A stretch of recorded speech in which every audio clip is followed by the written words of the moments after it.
Hello everyone. Today we are going to start a new audiobook called The Meaning of Life and Death. It is authored by Mikhail Hoskeler.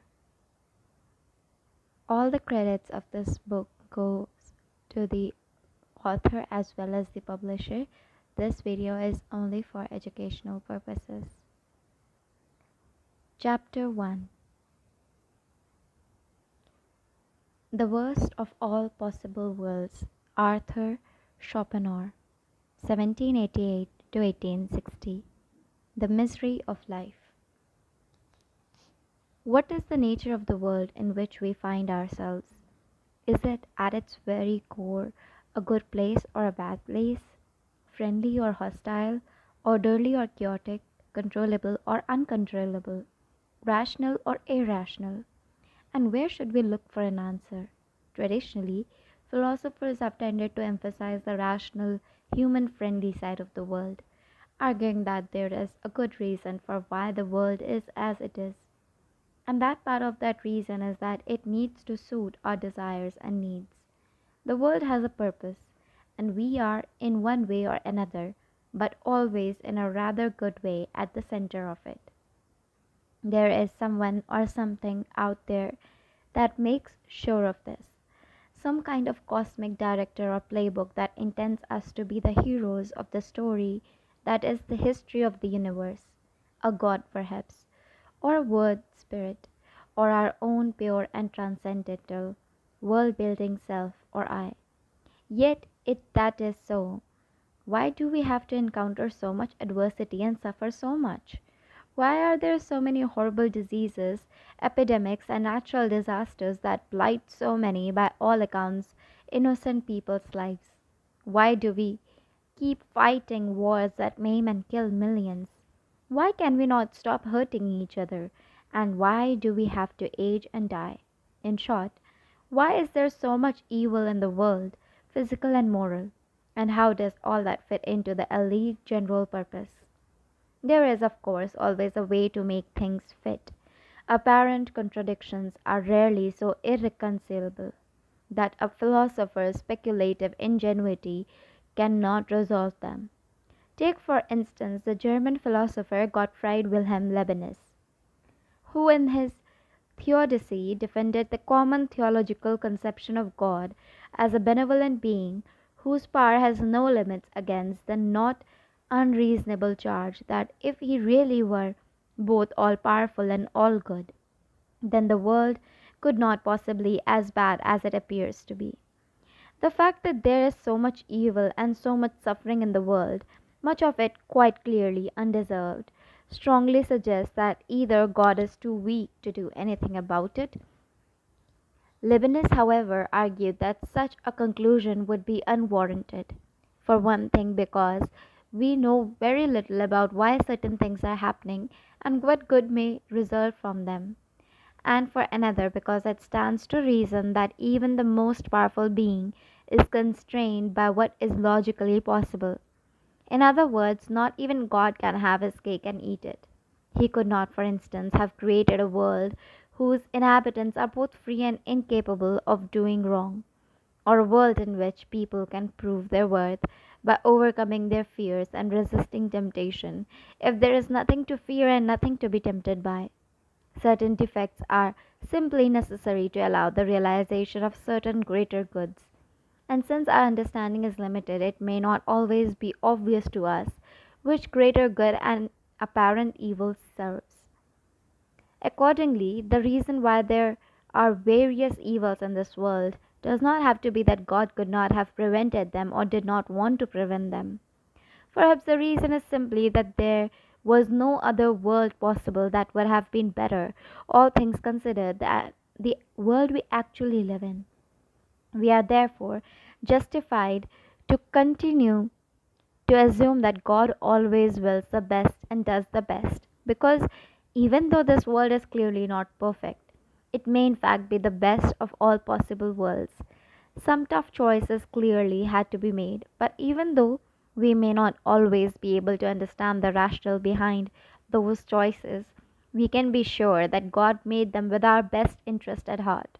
This means that we cannot reasonably expect a better world and therefore have no reason to complain because all is well, or at least as well as things can possibly be. The problem with Leibniz's optimist interpretation of the world's obvious imperfections is that it requires a lot of faith to be persuaded by it. Clearly, if we begin our inquiry with the assumption that God is all good and all powerful, then we must indeed conclude that this world, despite its many flaws, has to be the best of all possible worlds, because nothing else makes sense. However, the world is such that we cannot really infer from what we know about it, and that it must have been created by an all powerful and infinitely good being. Perhaps the world's evils can be reconciled with the existence of such a God, but nobody in their right mind could contemplate the various evils that plague our lives and extent of our human minds, suffering, and honestly conclude on that basis that an infinitely powerful and infinitely good is responsible for it. This has to be assumed or inferred from something other than experience.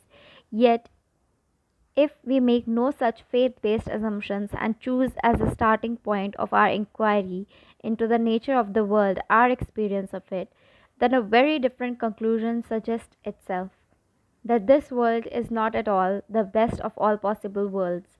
Very far from it. It is instead, in many ways, a truly horrible place. The grounds for that conclusion were laid by the French philosopher Voltaire, 1694 to 1778, who in 1762 published his novel Candide, or The Optimist, which shows its naive hero stumbling from one calamity to the next, witnessing a broad spectrum of human misery that puts his belief in the essential goodness of the world to a very severe test. Candide relentlessly parodies Leibniz's attempt to rationalize away the very evilness of evil by declaring it to be necessary for the realization of the greater and indeed greatest good. In Voltaire's view, it was preposterous, even dangerous, to believe that the world was basically fine, and even more so that it cannot possibly be any better than it is.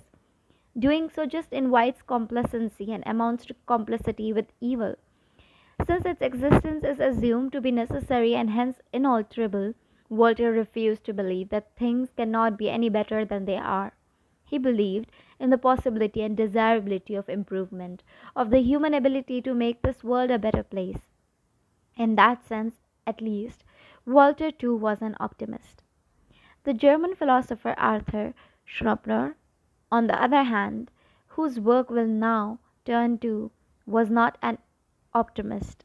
Not only did he despise and loathe those who attempt to persuade their reader that ultimately all is well, be it Leibniz with his best of all possible worlds, or the post Kantian German idealist of his own time, Fichte, Schelling, and Hegel, who thought that reason, or what they took it to be, namely some kind of autonomous self sufficient agent, was present and active in everything there is.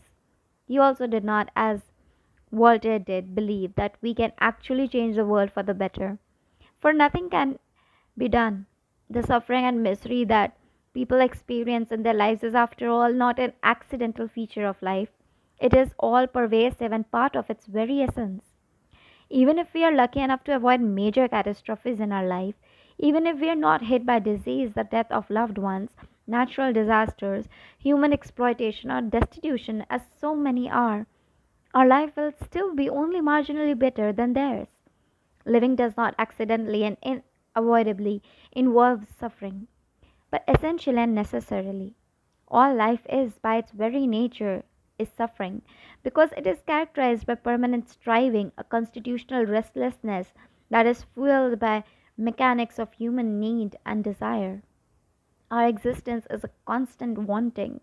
Living is desiring, and all desires mark absences that are felt as such. As long as we do not get what we want, we suffer from that absence, and once we do get it, we desire something else. The more and more intensely we desire, the more we suffer.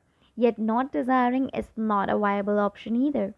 First of all, because it is not normally in our power not to desire, and secondly, because the absence of specific desires comes with its own kind of suffering.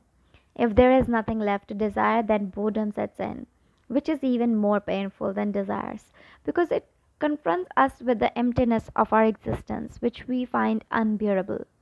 Ironically, although we desire nothing more than to exist and to continue to exist, as soon as we have managed to fully secure our existence so that there is nothing left wanting, we find that we don't really know what to do with our existence.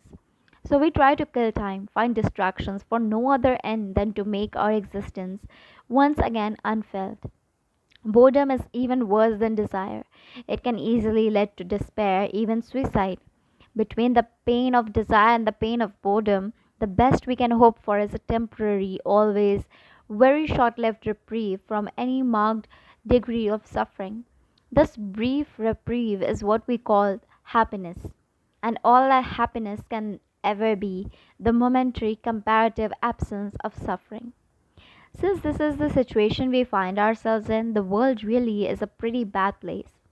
One could even say that far from being the best of all possible worlds, as Leibniz would have us believe, the world is in fact the worst of all possible worlds, for it were any worse than it already is, it would not be able to exist at all. Our existence is, after all, so precarious, dependent on so many conditions, that it would just take a few small changes to push us over the edge and make us disappear.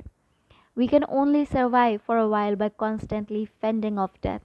Life is always a struggle, a permanent fight against non existence. Most importantly, it is a fight we cannot win. In the end, non existence awaits all of us. Because things are in fact so bad, it would be downright bizarre to fall in line with a common idealistic presumption and to claim that life is a desirable condition and that purpose of human life is happiness. For Schnopper, it is quite obvious that we are not here to be happy. If we are here for anything at all, if there is a purpose to our life, then it is much more likely and much more in accordance with our own personal experience of life. And with that, we know about it that we are here to suffer as much as possible and then die. The question is, why? The world has a problem. In my 17th year, lacking all scholarly education, I became as deeply moved by the misery of life as Buddha in his youth, when he caught sight of disease, old age, pain, and death. The truth that the world so very clearly revealed to me soon overcame the Jewish dogmas that I too had ingrained, and I concluded that this world could not be the work of an infinitely good being, but might very well be that of a devil who brought creatures into existence so he could reveal in the spectacle of their agony. Chopin believed that a keen sense of the misery of life and relentlessness had turned his younger self, the son of a well to do merchant, first in Danzig and then in the buzzing commercial town of Hamburg, into a philosopher. The initial plan had been that he follow in his father's footsteps and eventually take over his company. But when he was 17, his father died, and Chopin broke off his apprenticeship and went on to study philosophy instead, first in Göttingen with the Kant critic Ascendemus Schulz, and then in Berlin with Johann Gottlieb Fichte, whom he later denounced as a windbag, and the theologian and the founder of hermeneutics Friedrich Schleiermacher. In 1818, at the age of 30, he published his magnum opus, The Magnificent The World as Will and Representation, one of the truly great books in the history of philosophy.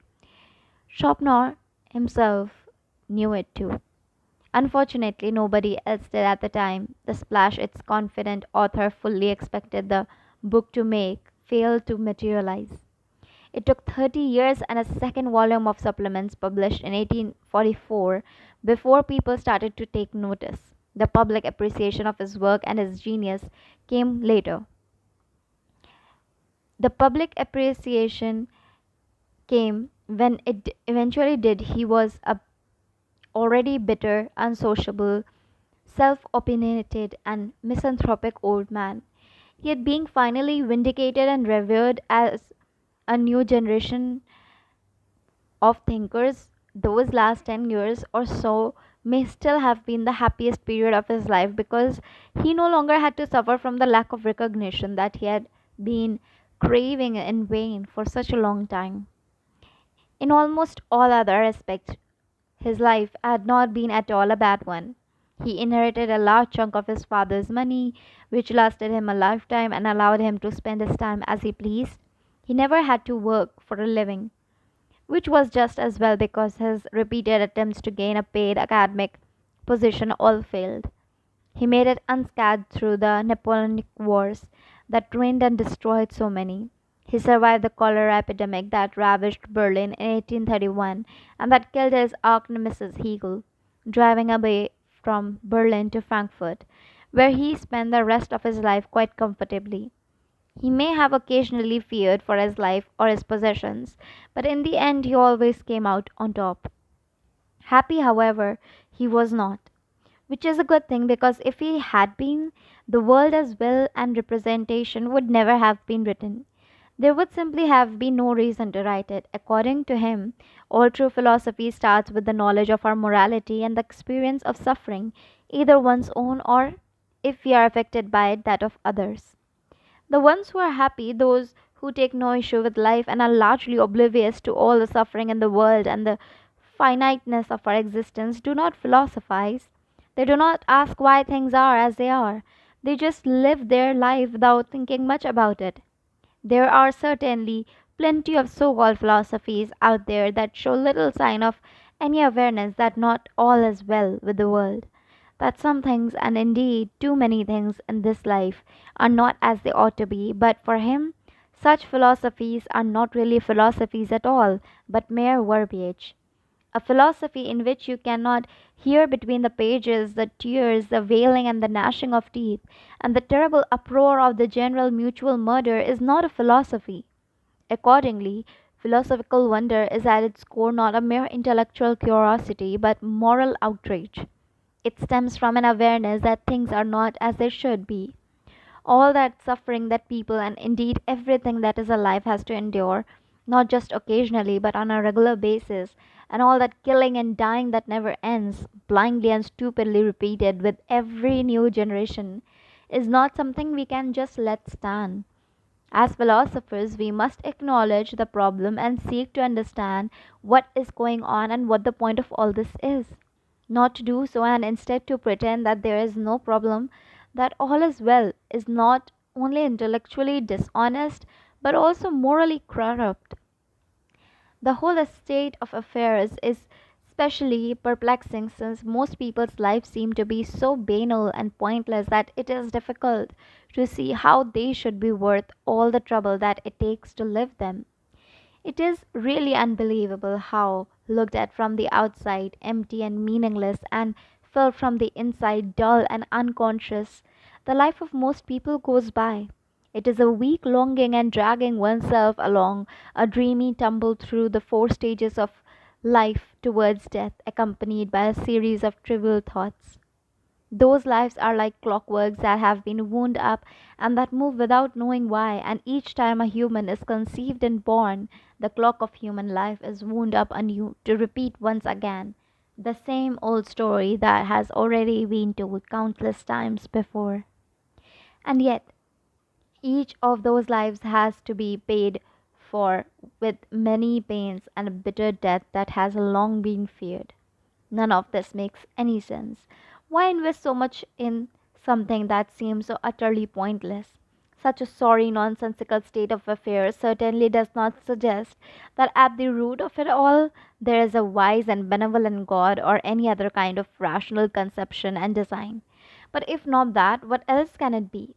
What does the fact that all life is by its very nature condemned to suffering and death without offering much in return tell us about the true nature of the world?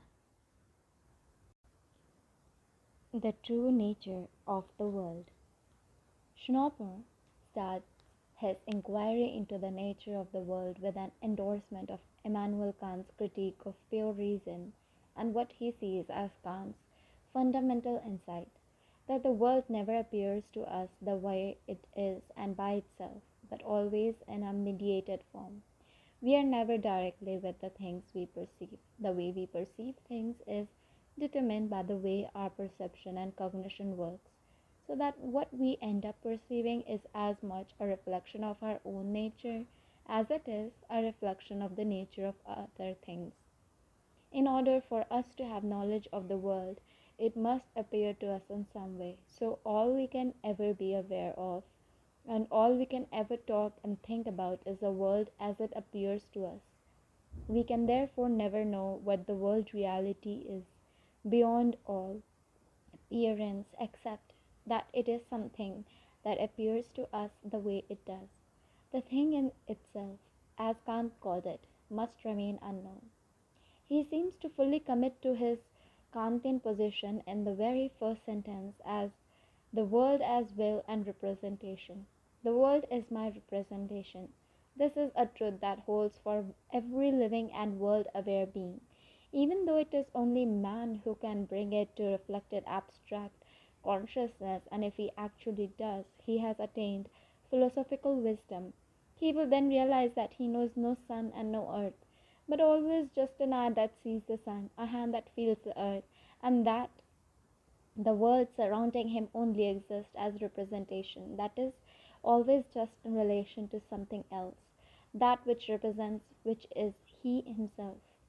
Now, if we look at the way the world presents itself to us, we can easily say that there are some features that are so pervasive that they are common not only to all actual but also to all possible representations of the world.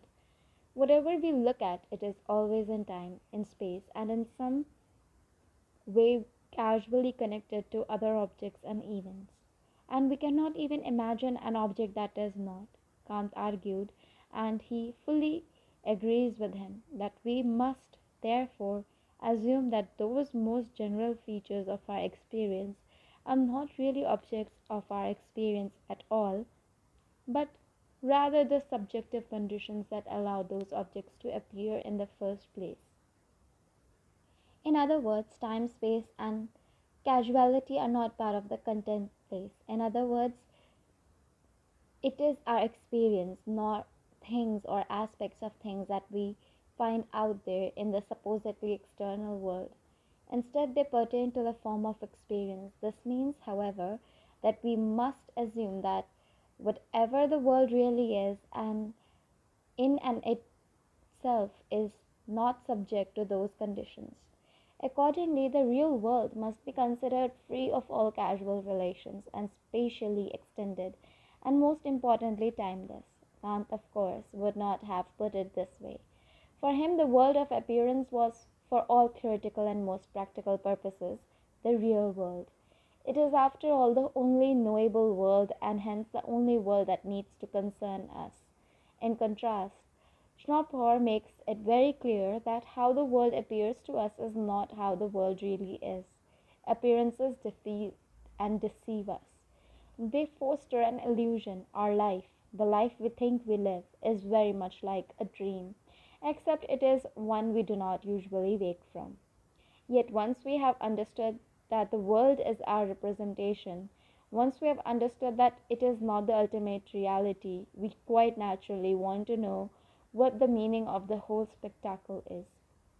Kant, apparently, was not very much interested in that question. Schopenhauer was. In fact, for him, it was the only question that really mattered. And we have good reason to ask that question, not only because of the unsatisfactory nature of our lives, all the pain and suffering, but also because we feel that this cannot possibly be the last word about what the world is. If what we used to think of as the real world is in fact just representation, why then do we take things so seriously? Why does it feel so real if it isn't? Might it have something to do with what the world is beside representation? We want to know that those representations mean.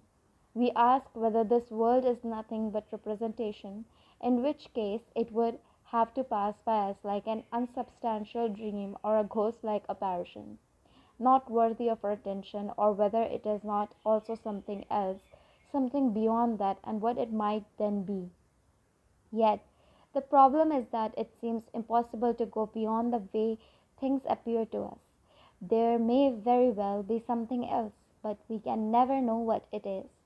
That is the position that Kant adopted.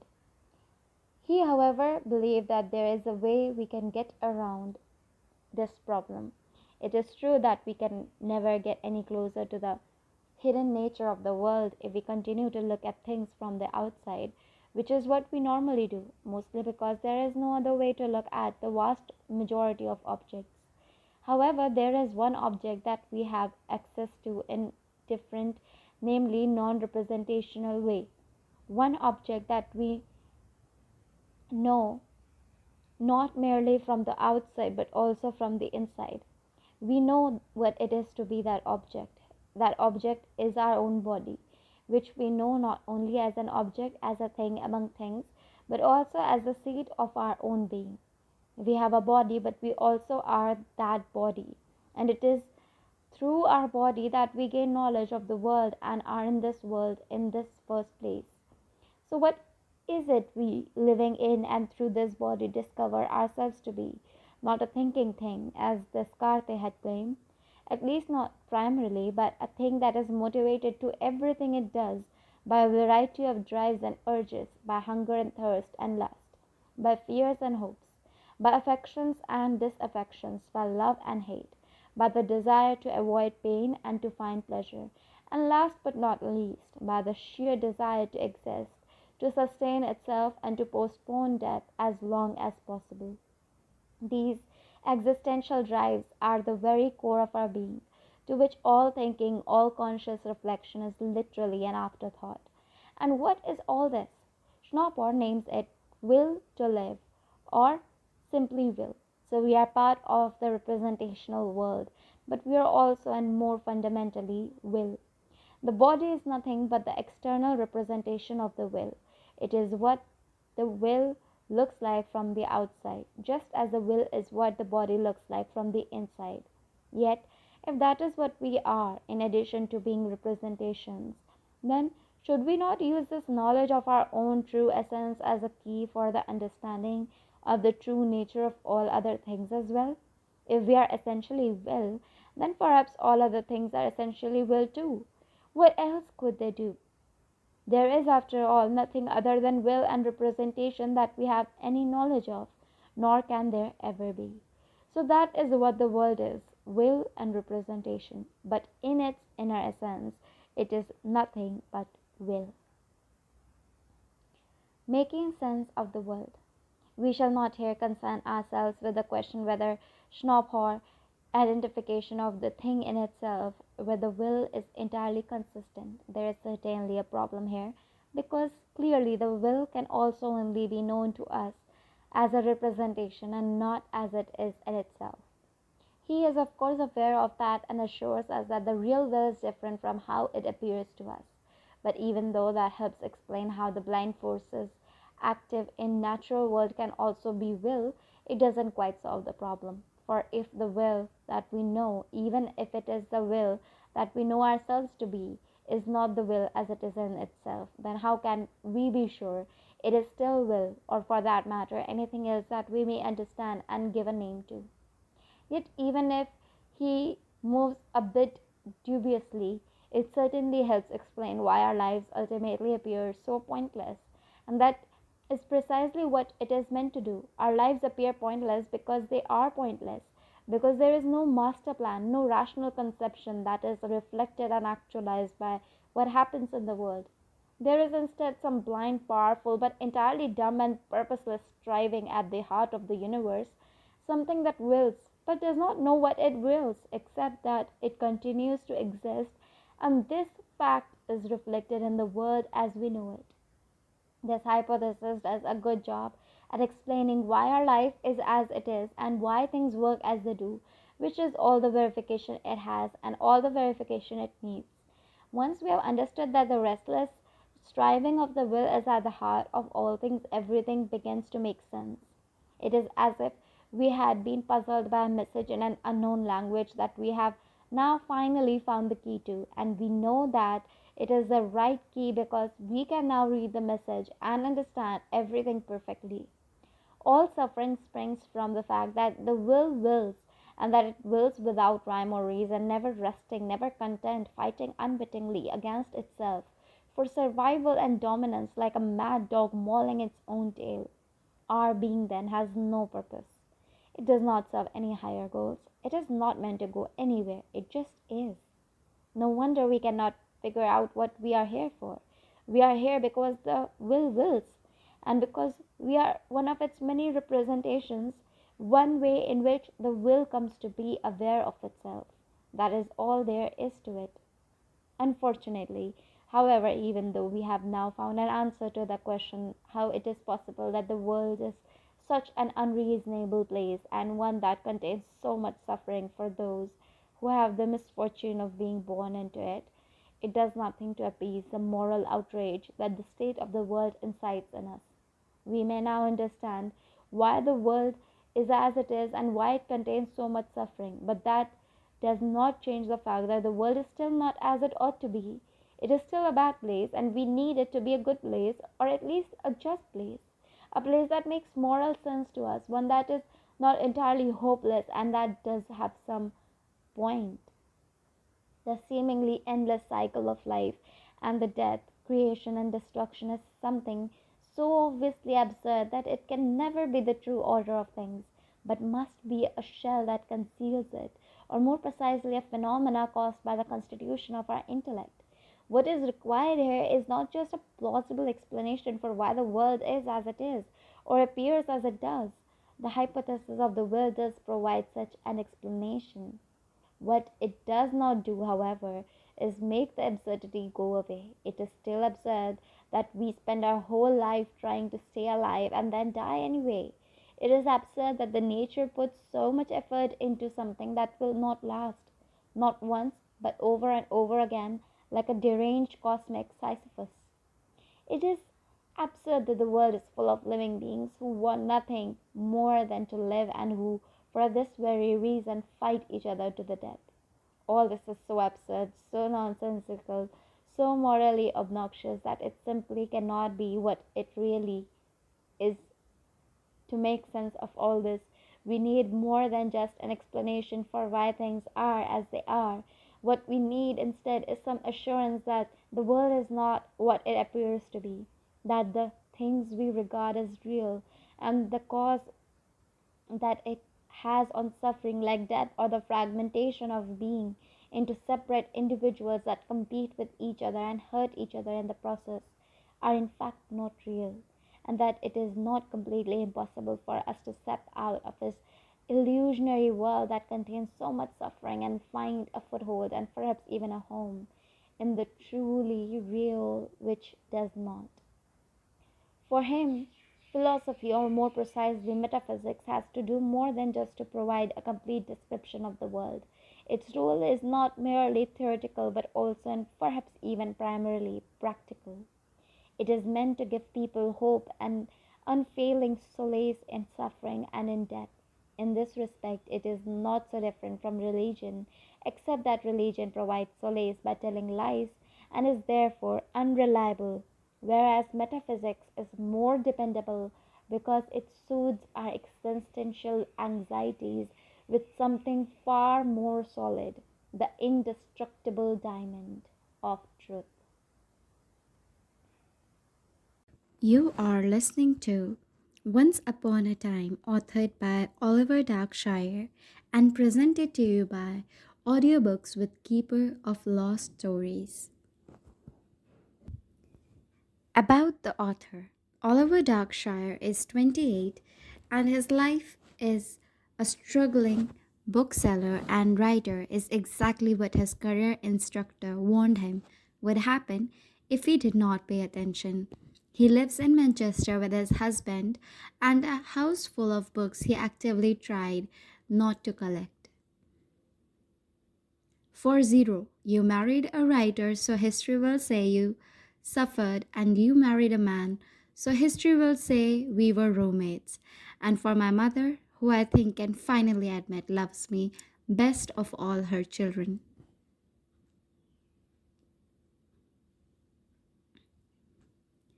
Introduction. The Bookseller's Apprentice. It was the a board that gave the game away in the end. It had lost one of the stubby legs holding it upright, and so was teetering on three. The paint had peeled off in large strips, but I could still make out the most of the name Henry Southern Limited. Fine books and prints. I had walked past twice before I'd found it, quietly tucked away on a side street known for being completely unknown. Sackville Street has a reputation for being a commercial dead end despite being attached like a vestigial tail to Piccadilly and Regent Street, both of which bustle with umbrellas and car horns from dawn to dusk. People say businesses go to Sackville Street to die, which might explain the slightly unnerving air as I approached on that cold November morning. I was in Sackville Street that day to interview for a job. People often ask how one gets a job at a bookshop like Southern's. Young and adrift in London, like many of my contemporaries, I spent my days vainly gasping at shadowy career prospects, which always seemed to slip through my fingers at the last minute. In a particularly dark moment when I drifted into some far corner of internet on my search, I saw an advertisement for a bookshop seeking an apprentice. It wasn't a particularly good advertisement. The pay was Victorian, the expected duties nebulous, and the whole thing had an air of desperation about it. More comfortingly, however, no prior experience was necessary, and within a day I had received a call asking me to attend an interview with the manager. On the day of the interview, I was early, and the days before I became involved in books, I frequently was. Striding confidently at the double door, I gave it a hearty push, the kind of push someone might make who you would hire on the spot. It did not move, instead, rattling about noisily. I yanked it. By this point, I could see shadowy figures inside staring icily at my abortive entry attempts, but I persevered. Pushing the right hand door, I stumbled inside, mumbling a half hearted apology which was swallowed up by the diorama stretching out before me. It's the smell that hits you first, Velicho. There's something wistful about old books when they are gathered in one place. They have a fairly unsatisfied smell, as if they are all distantly aware that they have missed their chance to be a worldwide smash hit. I looked around at the colorful shelves of books, tables piled high with suspicious articles, crooked furniture, and misplaced literary paraphernalia. You don't think of the word colorful when you envision an old bookshop, but it's true of all the ones I know. The pillars holding the creaking roof aloft blocked out a full view of the shop floor, which only appeared accessible in its furthest reaches by dodging between dangerously stacked piles of classic literature.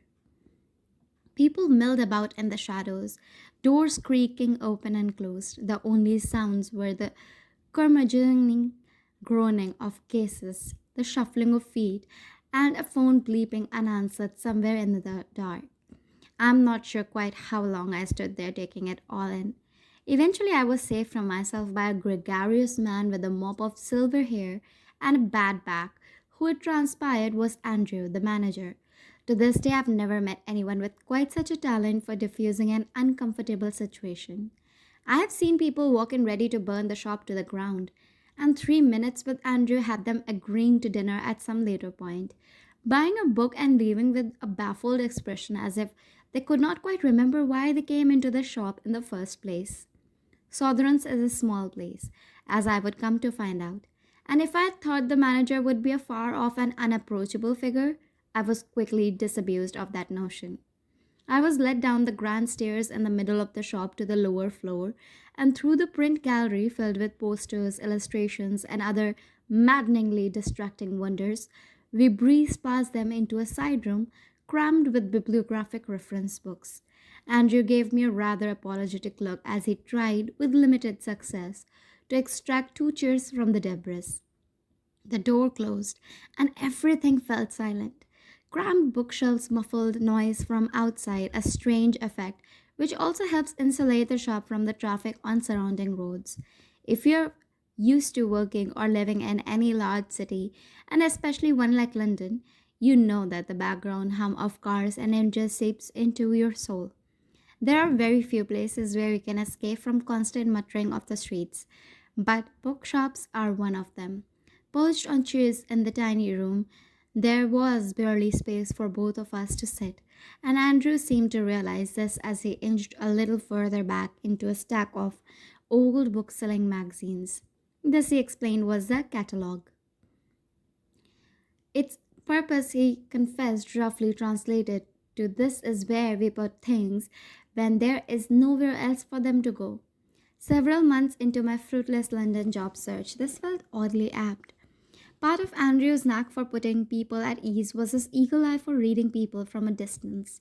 It's a prerequisite for any decent bookseller, really, but Andrew was and remains the expert.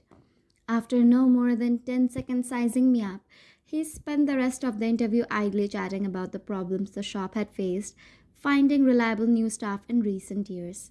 It transpired, or so he confessed, as I sat transfixed by his unexpected frankness, that each year the shop had hired some bright young thing, a star on the rise with degrees and qualifications to match, thinking themselves to have secured the perfect bookseller.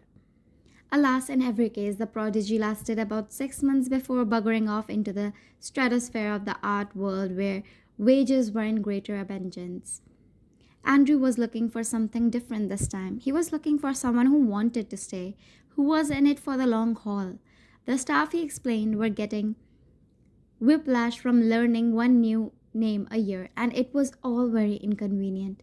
He laid out the terms. The hired apprentice would stay on for at least 2 years under a training scheme to transform them into a competent antiquarian bookseller, at which point the company hoped they would become a full time member of the staff. I'll admit to you, reader, that I nodded like a performing seal. It's true that the wages for an apprentice bookseller seem to have been frozen around when the old curiosity shop opened for the business in 1840, but it was better than the little to which I had become accustomed. More than that, compared to my recurring nightmare of cowering miserably in a cubicle, the job seemed like a lifeline. Even if I could not move without threatening to dislodge some precariously situated and priceless relic of company history. The interview was over almost as soon as it began. I remember thinking I must have botched the whole thing terribly because we were in and out before I really had time to process what was happening. I was sent home with a cheery smile and we will be in touch in a few days. My heart sank. At 3 o'clock that afternoon, I received a call offering me the job. I will never be sure why. I have a small suspicion that they threw darts at a wheel of fortune, or simply got me confused with someone else and never found a good moment to correct the mistake. Regardless, a few days later I was walking back up to the double doors in a rather battered old suit and with a new sense of purpose. It's funny thinking back that my journey started as simply as this. A half hearted advertisement stumbled across online, a furtive interview, a quick polish of the shoes, and suddenly I was a rare bookseller. Antiquarian and General. A primer on the art of bookselling, general occurrences, confessions, and misapprehensions of the library. It is amazing how high a proportion of our stock is not actually books. Tradition has it that the literature is lumped in with miscellaneous nonsense and general bric-a-brac on the shelves at Sotheran's under a department called Antiquarian and General, a polite way of saying that no one really knows what else to do with it. As an apprentice with no skills, I was expected to help out with this sprawling department, which encompasses much of the strangeness Sotheran's has to offer. You never know quite what you will find in Antiquarian and General. Fortunately for me, it also contains everything which the average person might be looking for. You want an Austen? Wonderful. It's probably over there near the bust of Prince Albert, in the cabinet above some rather ugly Byron we have never been able to shift. In one corner, roosting on a rickety stool and clutching a tankard of tea, is James. 1. James. If I thought my interview at the shop had given me an idea of what to expect from my colleagues, I was mistaken. Until I turned up at the shop for my first day of the work, the manager Andrew was the only colleague I had met.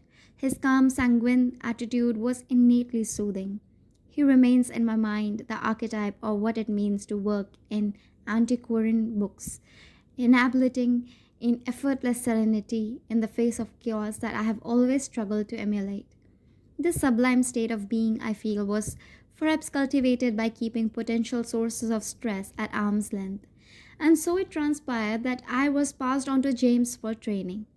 If Andrew was a heart that quietly, patiently kept blood pumping around the shop, then James was a spine that kept it upright. Tall and slightly crooked, he had the air of a scarecrow that had been left out in the sun for too long.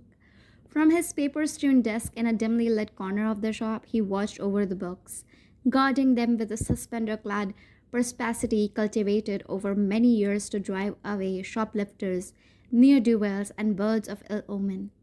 I spent much of my first year under James' tutelage, and in many ways he encapsulated something of an older time.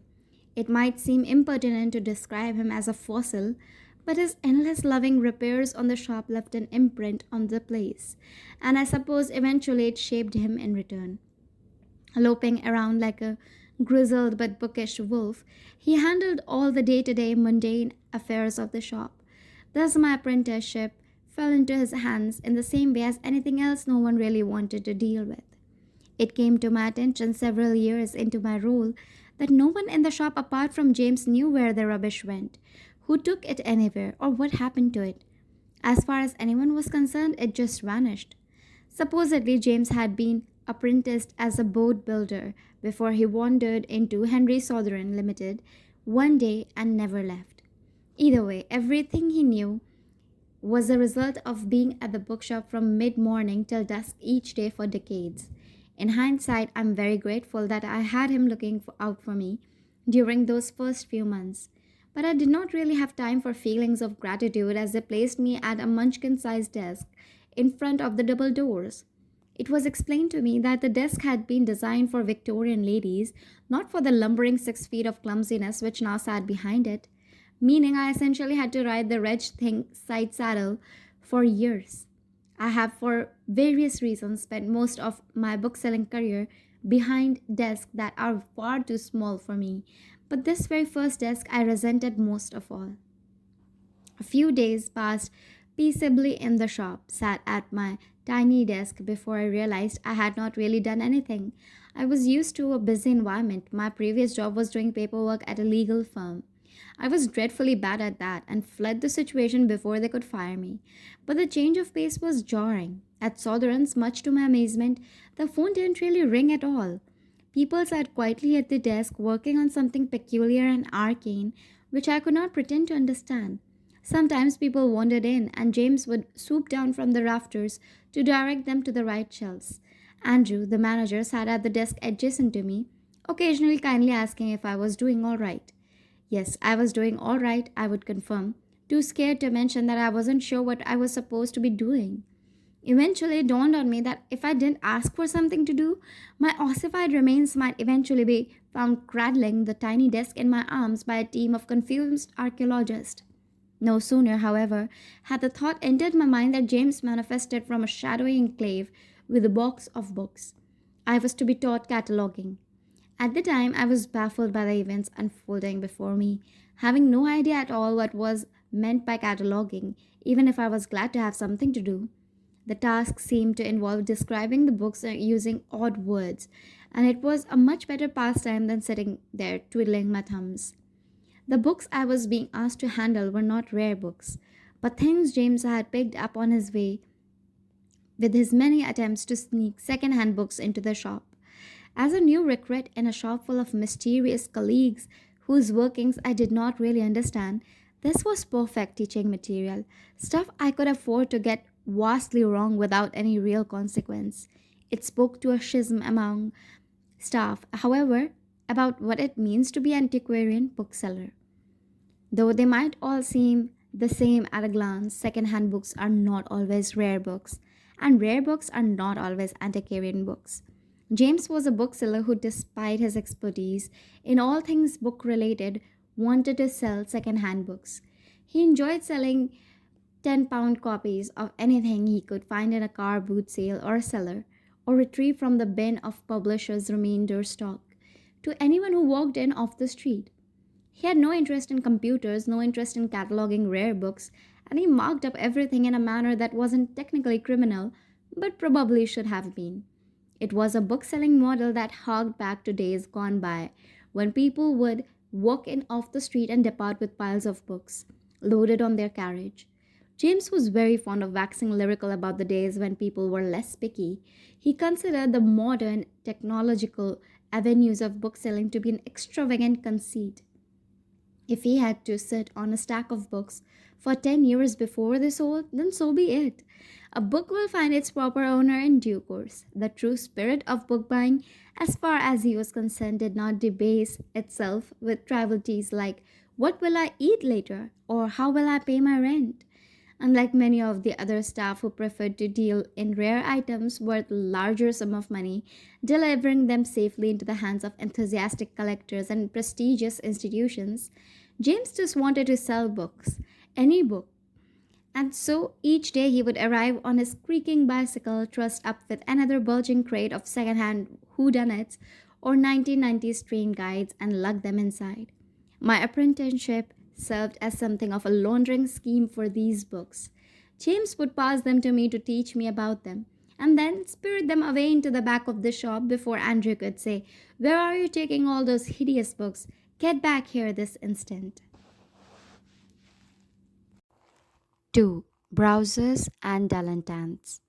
I think it's important to pause for a moment and explain that antiquarian booksellers have a complex relationship with their customers.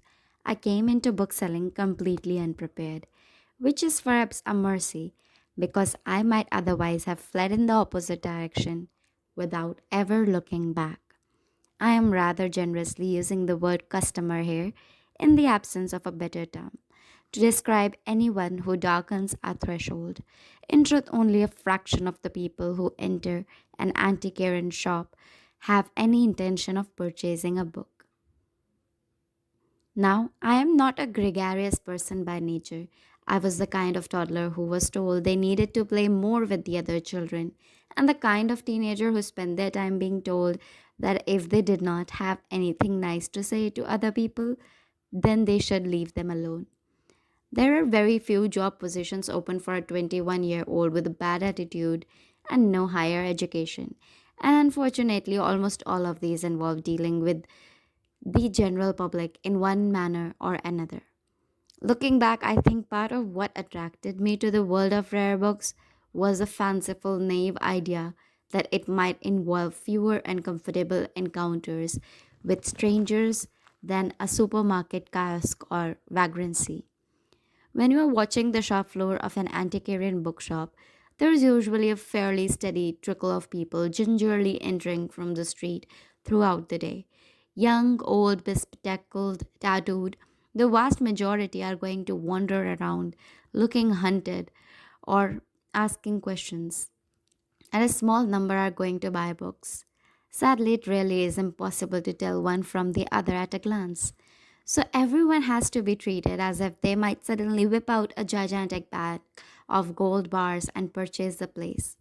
Equally possible is that some disreputable looking wanderer might surprise you with a Gutenberg Bible.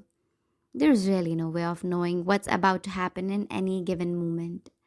When I took up my place behind the front desk at Sotheran's, the expectation was that any request from a customer should be politely entertained where possible. It was one of the stipulations laid out in the Southern Staff Manual, and James insisted on it. You would often find him poring over a vintage A to Z of London, pointing someone towards an establishment that no longer existed, or unwittingly directing them into a construction zone filled with territorial rats.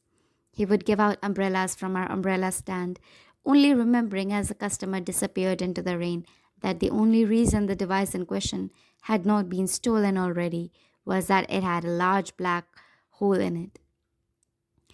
He was a total gentleman and a public menace. It's probably the coziness of a bookshop that leads people to treat it more like a second home or a hotel than a place of business. There's a certain kind of person we see all the time who strides in looking for something which is definitely not a book. staplers, printers, spoons. They will trumpet over the threshold armed with a toothy smile, with a view to finding some generous polymath who can direct them to what they need. It's possible that in other bookshops they do find this kind of help, which would explain the alarming regularity with which people wander in asking for things we clearly don't sell. I have printed out solid reams of directions, taught elderly women how Google Maps work, stood in the street desperately miming the phrase, "turn around and go back the way you came," to a gentleman old enough to have witnessed the fall of Carthage, all in a day's work for the commoner garden book dealer. Our imagined status as mysterious guardians of all knowledge leads people to treat booksellers as terrestrial genies, spiriting up the answer to any problem from the bottom of our fusty old pockets. A bone of contention for quite some time in the Southern's firmament was the dreaded question traditionally uttered with an apologetic grimace: "Can I use your bathroom?" An innocent request, you might think. Southrons has always been blessed with spacious, well appointed lavatories buried at the back of the shop near the cellars. The casual London shopper is somehow able to sense this from a mile away, and we frequently receive visitors looking to answer the call of nature in an antiquarian retail environment. It took the incident of 2014 for the bathrooms to be sealed off from public use, the particulars of which are not for the faint of heart, and I shall spare you the grisly details. 3. Collectors. Given the general irritation that most casual customers pose, you might wonder why booksellers ever open their doors at all. The reason is collectors.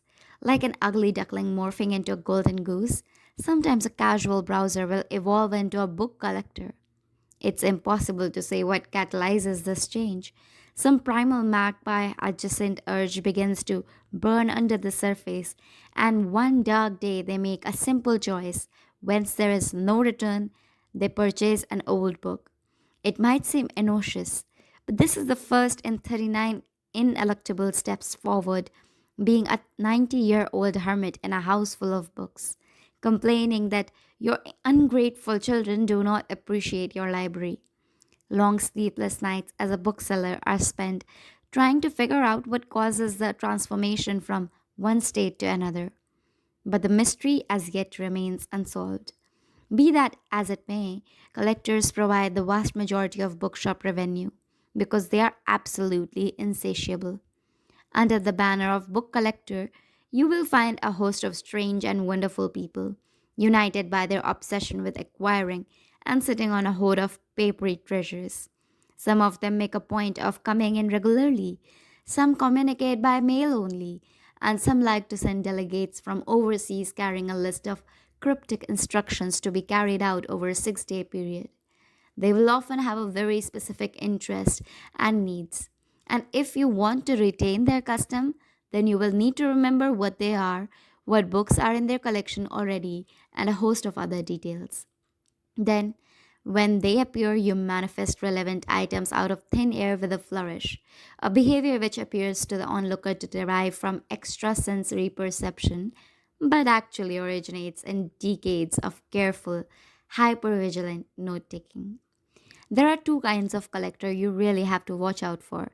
Untrained observers think there are more, but there is really only two: smogs, like their namesake, like Tomas, vast liars full of precious items. They are sometimes wealthy, but most are comfortably situated enough to spread their collecting habits over many areas. The main quality they share is that of the polymath. One subject area is not enough when they could have 50. They may not know exactly what is in their collection, but they would rather buy 3 copies than risk missing out. As you can imagine, this makes booksellers very happy to see them because you can be sure that no matter what strange book you have waiting on the shelves, a smog will appreciate it. They will never snub you for suggestion a book on garderobes. When they finally pass on or dispense with their library, their dragonhood is released back into the book-selling world in a great flood, inciting a minor gold rush for the most precious objects. Draculas have one very specific interest that sustains them, and their collecting habits are centered around it. Rare plants, Gothic table decorations, calligraphy. They will procure and sequester anything in that line of scholarship, and your chances of selling them a book are directly proportional to how close you can make it look to their field of interest. You have to invite them over the threshold with tempting acquisitions, but a relationship can be quite rewarding, as you will rarely find anyone quite as devoted to the area of specialism. Furthermore, if you need to pick someone's brain, they are usually very happy to share their knowledge. Some will even lend you books or invite you over to look at a new find. Some of our closest relationships with clients are with this kind of specialized collector cultivated over decades. Every book collector comes under one of those two banners, and the smart bookseller learns to identify them as quickly as possible.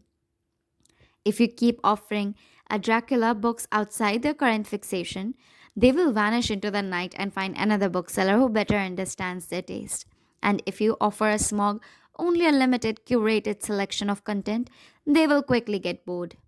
Managing the expectations and desires of collectors is the heart of the rare book business, a strange kind of symbiosis in which the least social of people, each allergic to daylight in our own way, come together to serve a mutually beneficial purpose. The reliance of old bookshops on collectors to keep them afloat has a downside.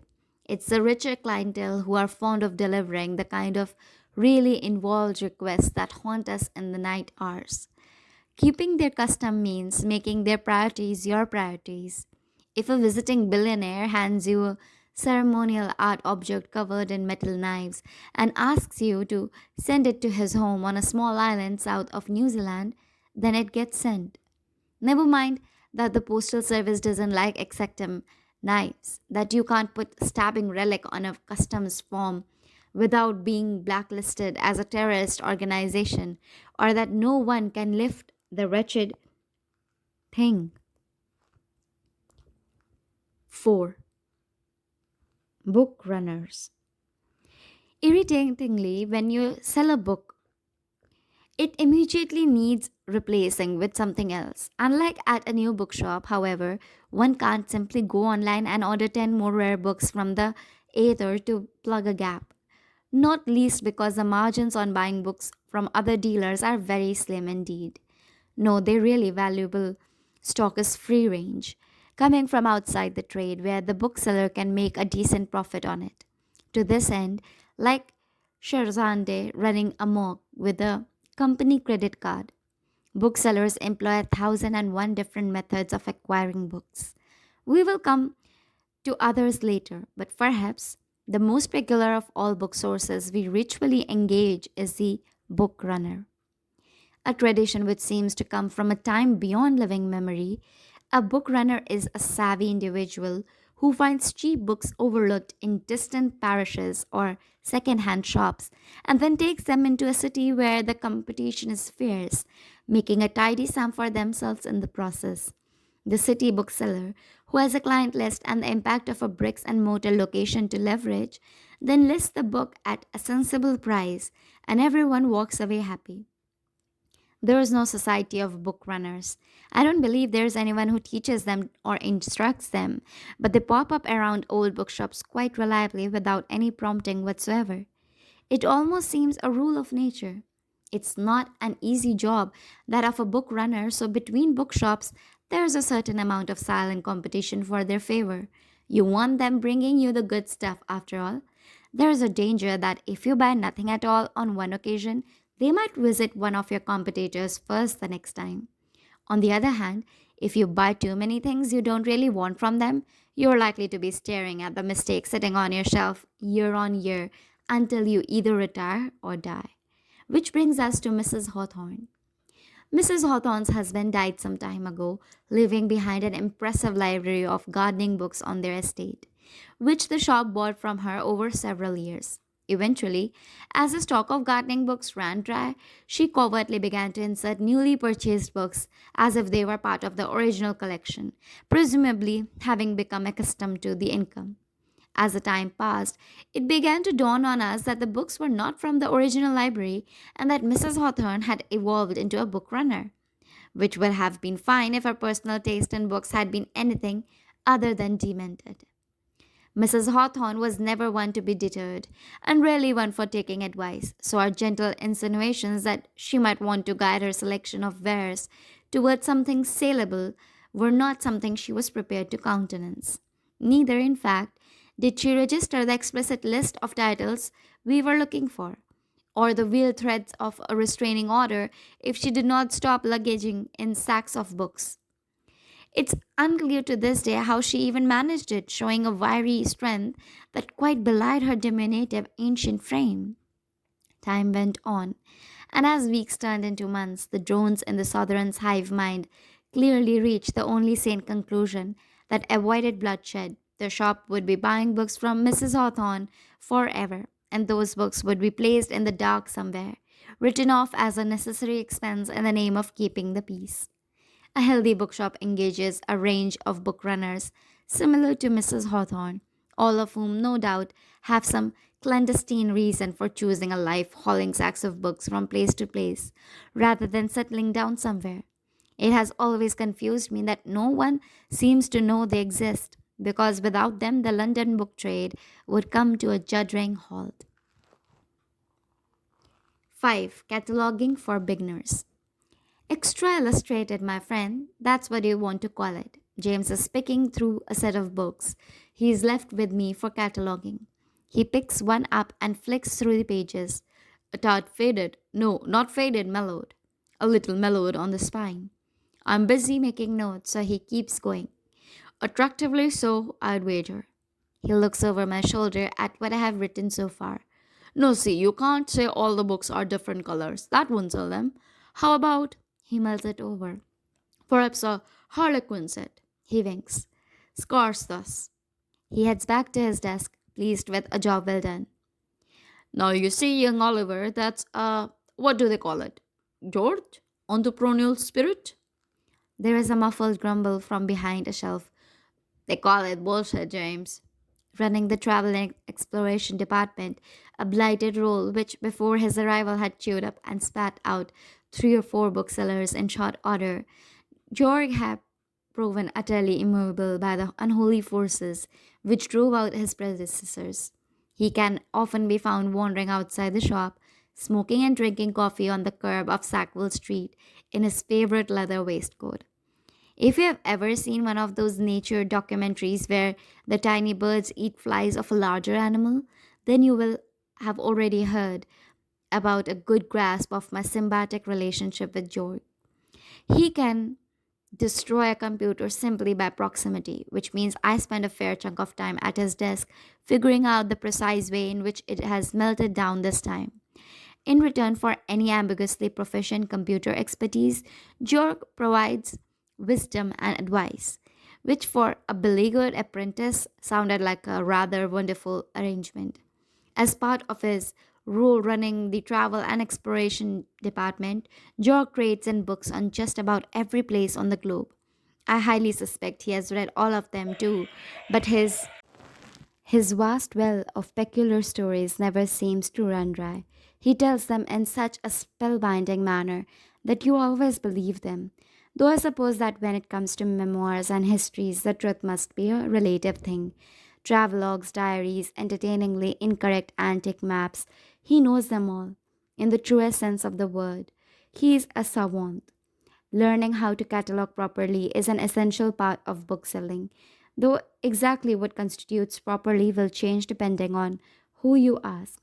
As an apprentice bookseller, it was learning the intricacies of the cataloging process from my colleagues which consumed my spare time I had when not hauling boxes or fixing George's laptop. In days gone by, when dinosaurs and Mrs. Hawthorne ruled the earth, booksellers did not have the advantage of color photography or the luxury of printing out reams of pictures to send to book collectors.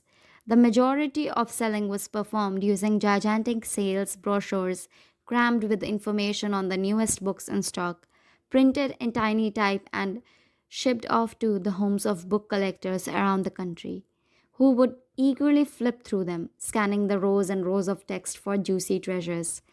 Collectors, being as fastidious as they are, booksellers were faced with the unique challenge to describe as accurately as possible a specimen of a particular book, communicating all the flaws and merits of that very specific copy while using as little ink and space as possible. Thus, the art of cataloging, which invokes an entire dialect of terms, abbreviations, and insinuations to paint a picture of a book without leaning too heavily on images. On any given day, it's very likely this is what the booksellers are doing, lurking with their heads in a pile of books, brows furrowed as they try to work out if their copy is supposed to have 19 pictures. The actual day to day minutiae of cataloging encompasses a vast array of tasks that takes a book from I bought this to this is now on the shelves. It involves identifying the edition, checking for damage, writing some advertising copy, and logging this all into archaic computer system so it can be referenced later. The hardest part, though, lies in recording precisely in what ways a book has survived the ravages of time. An entire lexicon of book related terminology has evolved over hundreds of years for exactly this purpose. Terminology that means absolutely nothing to the average observer. It's tradition to adopt this baroque language when describing your books for two reasons. The first is that the specific language of the book trade allows you to be exceedingly accurate and precise without using hundreds of words, and the second is that the elegance of it serves to dull the blow a little. Most rare books come with some minor defects, but that does not mean one has to be rude about it. It's much more charming to describe a book as forced than to tell someone that the pages have developed an unsightly mottling, and that if this were a zombie movie, we'd already have taken it out back and put it out of its misery. It's convention to call a sheepskin binding roan, and parchment made from calfskin is oft baptized vellum. If we call a book sophisticated, we are saying that we know the book was tampered with, faked, or someone tried very hard to make this book look like a first edition. But that we also feel this perhaps adds to its historical value rather than subtracts. It's a feature, we argue, not a bug. Using the correct terminology is part of a performance, an elaborate ritual, a secret handshake performed on the part of the bookseller to entice discerning clients. As I learned how the trade worked, James would bring over piles of books to my desk, and armed with a copy of Carter's ABC for book collectors, I would set to work trying to identify each item one after another. Not expensive books, not for an apprentice. Anything with a spine and pages would do. Whenever I looked confused, someone would wander over and holler at me a term I did not understand, which I would dutifully note down time after time until the associations began to stick. It took a while to get to grips with the basics because there is so much to learn before you can even engage with the fundamentals. Is it a red book? Well, you can't say that. It's actually maroon or burgundy, and the binding leather. But what kind? No, that's not cow, it's roan. It's not speckled, it's highly becankered. It's not half Morocco, it's quarter Morocco, which has nothing to do with the country and something to do with the goats. Further to all this confusion, your average antiquarian bookseller is expected to make some comment as to the condition of the book. You might, for example, think to say this book is in fine condition, or perhaps this book is in good condition. Both would seem quite reasonable ways to describe a book without any obvious flaws, one might think. But in this context, they are two different things.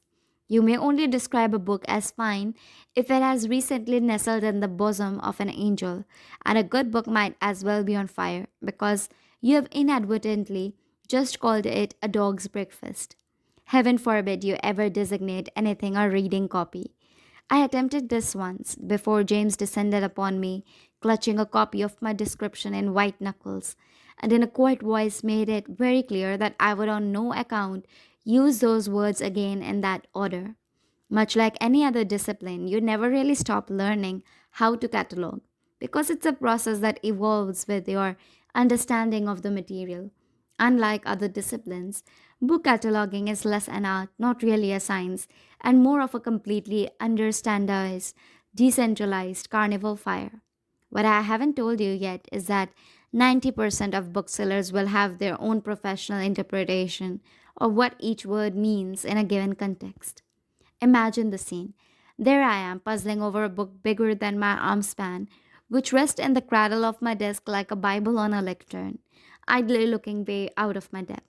James drifts by. Well, that's a folio, he says, on account of the size. It's a big one. No more to it than that. No sooner have I picked up a pen than George drifts by. Not a folio, he advises, looking at my notes. You see, if you look at the way the pages are arranged, you will see it's actually a quarto. He wanders off to attend something else before someone else chances past. Technically, an imperial octavo, they say, getting out a ruler as if drawing a dagger. Battle is joined, and a merry period is spent with various parties firing pointed salvos across the work floor as the book remains completely uncatalogued. The disagreement is fundamentally unresolvable because no one is technically wrong, and the row continues until everyone gets tired and the book is discarded into a pile of problematic tomes to be dealt with at a later date. It's all just a matter of carefully crafted opinion, and eventually, the individual bookseller has to make a call and live with it. Most bookshops inhabited by more than a single bookseller will have what is called a house style, which all the booksellers internally adhere to. These styles are more or less constrictive depending on the bookseller, and the Southerns allows its sellers a fair amount of freedom to interpret. Weep for Oliver then, because as time went by, the determination of each bookseller to make sure I received a proper education was matched only by their zeal in making sure it was the language I adhered to. To this day, I still find people suggesting a full stop here or a comma there, or staging a group intervention in response to a rogue apostrophe. 6. Customer service. About a week after I first clambered astride my tiny desk, a faint light came on at the back of Andrew's skull and slowly meandered into the frontal lobe over the course of several hours. I should have a contract, it was suggested. Hadn't that been sorted out already? No? Oh dear. A call was placed using one of the unpredictable desk phones to another workstation down in the basement level, and the general secretary was summoned. It's not that Evelyn had an outwardly terrifying appearance, because she did not. Friendly faced and softly spoken, she was the very model of your favorite aunt, and yet she carried herself in such a way as if to suggest your resistance was futile. Imagine, if you will, that after crossing the Alps, Hannibal decided to retire to a small bookshop and take up clerical work as a hobby. You would have every reason to believe that he wasn't going to eviscerate you and decorate the halls with your intestines, but you would know that it wasn't fully outside the realms of possibility. Her name was, spoken with a certain tone of reverence in the halls of Southrons, Evelyn, it seemed, was to handle the particulars, and handle them she did. Even when you're running a rare bookshop as old as Southrons, one must eventually get down to the gritty business of money. Fortunately, the booksellers are not expected to deal directly with the repercussions of their actions, as all the tricksome financial details are handled by the mysterious accounts department, kept at arm's length from customers and supporters alike. There is a lock on the door of the accounts office to keep anyone from wandering in unless they can remember the access code. By tradition, the Southrons accounting team operates in a pair, like slippers or beavers, keeping a low profile to avoid the predations of people looking to have their invoices paid. Reluctant to adopt a new technology in anything but the direst of circumstances, the financial operations at Southrons are managed in part using a gigantic ledger too large to be easily shifted from the desk, in a convenient shorthand illegible to anyone but the person who inscribed it. Banks of filing cabinets and boxes of papers are piled on top of each other, arranged according to some bespoke turn of logic coined decades ago, and from which financial records are spirited forth to contest ancient disputes. In short, it's where the money comes from and where the money goes. The rest is a mystery to anyone but the accountants, who are not telling. Further to this, Evelyn handled any paperwork which arrived at the shop and did not hold any interest for the booksellers. All of the paperwork, in truth. Her job amounted to general secretary, though I don't think we will ever quite know the half of everything she quietly took care of behind the scenes. Her little office, tucked away under the stairs, contained files and files of neatly organized papers stretching back for decades, each kept for a very specific purpose that slowly faded from her memory over time until they became part of her office. The day on which I was to receive my contract called for one of these papers to be retrieved, which seemed to delight her as she delved into the mass of identical looking files, paper flying everywhere. Entire sheaves of forms and confidential information began to stack up in intimidating piles, slowly obscuring her from a view as a dark sea of dusty binders parted before her. I did not offer help. It would have been a superficial gesture at best, and I knew better than to interrupt genius at work. Eventually, she popped back out of the melee, clutching a blank contract and a typewritten copy of the Southern Staff Manual, recently updated by James in the early 1990s, which dictated the rituals by which the bookseller should engage with the customers. The Southern Staff Manual remained in my desk for over a year before I actually find time to read it. As far as I know, only a single copy exists. It contains all of James' tried and tested advice for staying up on top of a rare bookshop. Never be intimidated by customers who say that they always get a discount. Truly his most valuable advice. Because around half of all Southern's customers will try and convince you that they are owed money off their order. They know the owner, they will say. They donated a kidney. They have a blood pact with the directors.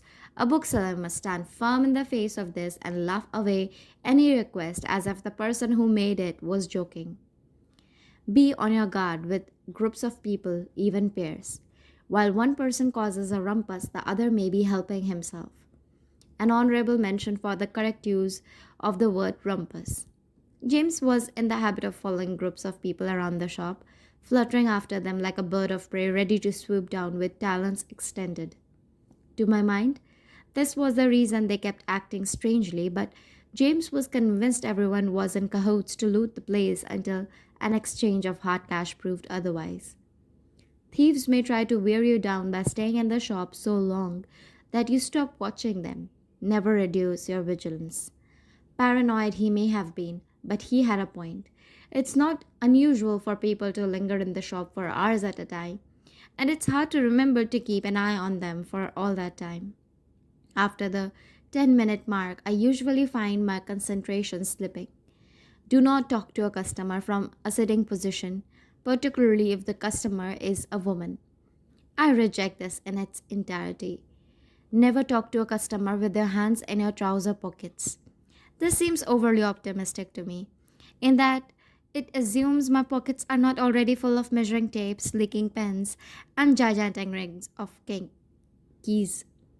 A customer hurried is easily lost, but so is a customer given too long to make up their mind. Persuasion should be gentle and careful, and above all, friendly, timed. For all this dubious advice concerning sitting and pockets, this was the area where he displayed true mastery. James knew exactly how long to leave a customer with a book before he returned to prod them in the right direction towards buying it. He understood in a deeper way than everyone around him that a rare book is a luxury that no one really needs, in the same way they need food or housing. It is a decadence, one that James was adept at convincing you was absolutely essential for your future happiness. He would do this by determining exactly how long he needed to spend locating a book for you that would lead you to feel a sense of commitment towards it. He already spent half an hour finding it for you after all, and wouldn't that time be wasted if you didn't take it? He then made sure He left you in a quiet space to inspect it and disappear for a while. Because no polite person would leave before at least making their excuses to the salesperson who had gone so far out of their way to help. Most customers automatically reject the first thing shown to them, where there are a number of desirable alternatives. Doubt is often expressed about the second choice proffered. When he did finally reappear, it would be with another book, one related to the first, which he knew wasn't quite right. The customer would by this point be ready to hand the first book back and make their excuses, but the appearance of a second option ensnared them in a net of mutual obligation. The poor customer would remain in place for another turning of the clock, while they pretended to give the second book the same level of scrutiny they had given the first. Fair is fair, after all. And the third becomes easily acceptable. The book you really want to sell should be brought out third. James would return for a third time when the customer's impatience had reached a low simmer, having resolved to reject both the first and second books for whatever reason sprang to mind. Before they could sputter out more than a few words, James would go for the jugular, producing a third book which was vastly superior to the two he had already offered. This time he wouldn't vanish, taking a moment to comment on exactly why it was special and how rare an opportunity it was. He would hover there, ready to take payment. More often than not, the customer would buckle under the pressure and agree to take the book, sporting the kind of suspicious and wide eyed look someone might adopt if they were mugged by a grizzly bear in a party hat. The most peculiar thing is that after a certain number of weeks had passed, the customer would convince themselves, as James correctly predicted, that the entire experience had been voluntary and fueled by their own good discrimination. This would promptly tell them and show up they would show up to the shop a second time, where the process would begin again until the customer was entirely in the grip of a specialized variant of Stockholm Syndrome. This does not mean resort to Hoover type salesmanship.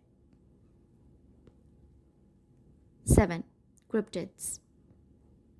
It was a bitterly cold afternoon when I met my first bookshop cryptid, and I remember it well. At first, I mistook her for a Dracula, haunting the shelves near the back with something approaching intent. It was a matter of the way she walked which made my hackles rise. Long skirts hid her feet, and she gave the impression of gliding from place to place without touching the floor. In a low voice, which I recall the unnerving clarity, she asked me whether I had met her before. No, I said, as politely as I could. I didn't think I had. She smiled, showing too many teeth for comfort, and then asked if I would like to hear her sing. She had a beautiful singing voice, she insisted. The criteria for identifying a cryptid, as opposed to any of the people who come into the bookshop, was legitimate, non scary reasons are threefold. 1. They have never purchased a book quality that neither time nor association will alter. 2. They are peculiar enough that you have doubts they are real, or you have never seen them but have frequently witnessed evidence of their passage. 3. They repeatedly return to the scene of the crime as if drawn by a lure. A bookshop as old as Sotheron's is blessed with a number of common or garden cryptid varieties, most of which have the decency to darken our doorstep only once in a blue moon. The Spindleman is a mysterious visitant with hair like straw and the temper of Rumpelstiltskin. He turns up more frequently than I would like, lugging an entire cart full of books which he attempts to sell to anyone who will countenance the idea.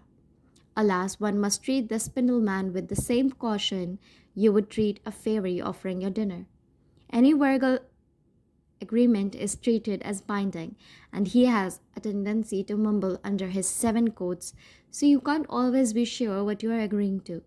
It is a bad idea to borrow books from the Spindleman, because he will inevitably return to request some favor which you will not want to agree to. The ancient is older than time, and visits in the dead of winter using her walking frame. She resolutely refuses anything offered her, and it is unclear how she travels to and from the shop each time, because it takes her about 30 minutes to cross the threshold. We have never not once managed to give her any meaningful assistance with anything book related, despite our best efforts. The Ristle stick is my name for whatever is living in the packing cellars. Amid a sea of crates, boxes, chests, and discarded bubble wrap, one can sometimes hear a rustling sound. One might attribute the accompanying chill to a sudden breeze if the cellars weren't so far below street level. The suited gentlemen turn up annually, smartly dressed in matching suits and asking to see any material we have on Ayn Rand. Faces usually obscured by large dark glasses, they move without making a sound and only travel in pairs. Sometimes they will bark out a laugh at nothing in particular, as if mimicking what they think humans do. The temptation is to chase a cryptid away as soon as it appears, but over time you begin to develop a rapport with them. I suspect that they consider me as a barrier to the enjoyment of the bookshop as I consider them a terrifying historic encounter. It's a bit like when people say a spider is scared of you as you are of it, and you believe them on an objective level, but on an emotional one, you still want to scoop it up under a cup and place it outdoors. The singing cryptid barked a laugh at me, jolting me out of my reverie. She would not sing for me after all, she had decided. I did not have the right aura. Perhaps another time. She drifted over to the shelf containing the modern first editions. No, she was not here to buy a book today, she confirmed. She was just looking. She left eventually, holding 5 empty plastic bags she needed for some undisclosed reason, promising to return. 8. Gourds. It's not every day someone walks through the doors of Southrons clutching a dismembered plant carcass, but it happens. The day in question was a quiet and rather sunny afternoon, which in itself should have alerted me that something was about to go awry. The tiny desk, despite of my resentment of it, had a few advantages, one of which was being very close to Andrew. On this occasion, the gentleman attempting to hawk his merchandise had the air of a desperate street magician, rattling quickly through several undesirable books before finally reaching the bottom of the proverbial barrel. Gods! He blurted, revealing his final gambit with a flourish. Andrew's face could have been chiseled onto a lion's body and buried in sand because he gave no indication whatsoever whether or not this was a winning line of inquiry. Not to be deterred, the pointy little man unveiled an object from inside the cavernous backpack he had brought with him. As it was swaddled in bubble wrap, it took him a few rather undignified minutes to extract the item from the packaging before he let it down with the reverence on the desk. He even took a step back to let the sight sink in. Someone, it seemed, had taken one perfectly innocent god, the size of a basketball, dried the poor thing out, and carved into it the face of Queen Victoria. It was as close a likeness as someone could be expected to produce with a machete, which is to say, it gurned at me despite facing in the opposite direction. Then, with another swish, he separated the god into two halves to reveal it was hollow and had a face carved on the other side. Some gentleman of past historical significance, whose name I never attempted to learn, his legacy reduced to scratchings on a piece of shrunken vegetation. You could hang it on the wall, he suggested. A collector's item, certainly. Could any aspiring bookseller afford to let this go? The sum paid for the demonic god was to my mind exorbitant, but Andrew had the look in his eye which suggested there was more to the god than it seemed. Did he know something I did not? Was there some secret of god-related collectibles to which I was not privy? A world under the surface of book collecting where the wealthy and powerful traded engraved plant matter in an arboreal black market to make the grand bazaar blush? After Andrew struck the deal with the mustachioed gentleman, the god was acquired for stock and summarily sealed away in its packaging for cataloguing. Winters came and went. Customers were solicited for the gods. Seeing them in person caused otherwise enthusiastic patrons to politely but suddenly excuse themselves. The gods gradually moved from desk to shelf, from shelf to box, and from box to floor, eventually fading out of sight and mind. Several years later, I stepped on something near my desk, resulting in a loud crack, which ricocheted through the shop. Already knowing what I would find, I gingerly lifted up my shoe to reveal the scrumbled face of Queen Victoria, staring up at me accusingly through a cacophony of dust and bubble wrap. She had never made it through the system, trapped in an endless purgatory, until my boot ended forever her dream of finding a new home. Wailing a little internally at how much this might cost me, I gathered up the fragments and attempted to piece them back together, ending up with something that looked almost but not quite entirely unlike Queen Victoria. I briefly considered my options, including surreptitiously squirreling out of the shop and dividing the pieces between several different rubbish bins and borrows across the city, as if I were disposing of a corpse. With a guilty conscience, I decided that time would heal all things, and sought out a cupboard I had never seen anyone open, with the faint hope that perhaps I would be dead before the shattered god ever saw the light again. 9. Furbishing. Rummaging through the shelves below ground in search of somewhere to stash the guards, my hand brushed something wet. Recoiling instinctively, I resisted the urge to scream and instead went to find a torch.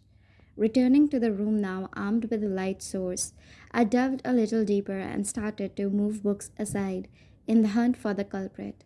A mottled biography of Dickens, two botanical primers courtesy of Mrs. Hawthorne, a catalogue of books on magicians. Behind it all, as if it had slipped past its shelf mates in an attempt not to be seen, was a green box.